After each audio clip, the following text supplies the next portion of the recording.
So those plants there are my taro root plant. And word of caution is be careful not to get this mixed up with the non-edible elephant ear. Elephant ear is an ornamental plant, but this, what I have growing here in my greenhouse, are the edible type. So this is how I start my taro root. I put them in a container, this plastic bag here, and I keep them with a coco coir and keep them moist until I'm ready to plant them. I have to be careful. And as you can see, let me show you the stages they're in. This here is a malanga which has not started rooting. Oops, sorry, I'm looking at it too. It has not show any sign of growth, and that's how they start. That's how I started them. Now here is a stage here where, careful, some are just starting to develop root, and some that are actually forming a shoot. You can see the growth right there. And one thing about what I did here, which I have been doing, but next time I will be careful not to put them all together, because as you can see, the root intertwined, which the root is really not that delicate. You could actually cut some of that, trim some of that off before you plant, and they would do well. But if you don't want to have to go through what I'm doing here, what I'm going through, I would suggest that you might even go ahead and plant it individually. But as you can see, here is another one, and you see the shoot there, and you see this one is doing very well. It actually have a leaf right there, and this one is starting to develop that shoot, which would be the leaf, as well as this one.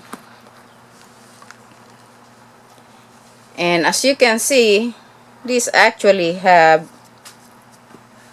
another growth coming out on this side here.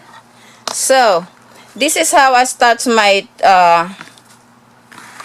taro root. Okay, here's one that actually it looks like it just might make it. Look, it doesn't seem to have any kind of roots anywhere, but there's a shoot, there's a new growth right there. So I'm gonna give this one a chance, simply because there's a promise of new buds right there, a new bud. And even though it doesn't have a root yet, it just might make it. So I'm gonna give that one a chance. So I'm going to plant each one on their own individual container, and I'll show you how it looks. My soil here, as you can see, it's not completely watered through, but I had it pre-moistened to give it a head start. And I'll go ahead and put my first taro or malanga plant right here, and I'll do the same in this spot. Just put that aside, and here's another one that is starting to form a leaf right there. This will turn into a leaf, that shoot that you see there. Just put that there. I will continue to water this and keep this well watered until I know that the root is settled and the leaf or the leaves are actually growing. Okay, so this one goes in here as well. And here's another one. This one actually have two. I probably could divide this and make another plant out of this one here, but I'll go ahead and put this in one container, and I'll probably eventually divide it. That's how easy it is to plant your taro root. The main thing to remember is that you provide this lots and lots of moisture until the plants are well established. Okay, so now that they're all planted, we are going to water them well.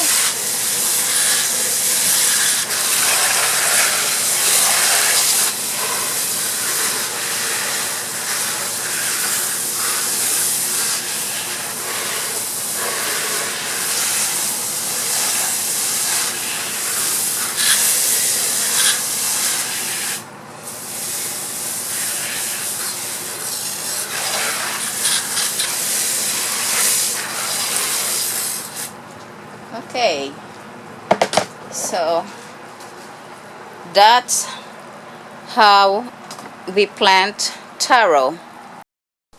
Okay, so 7 days after transplanting or replanting this Malanga, Taro, Gabi, those are all kinds of names, Yautia, that is known for. And as you can see how big the leaves are. They were just barely peeking through the soil. The biggest one was right there when I believe when I first show you how to plant this taro root. And now, as you can see, they are actually coming out, growing very well.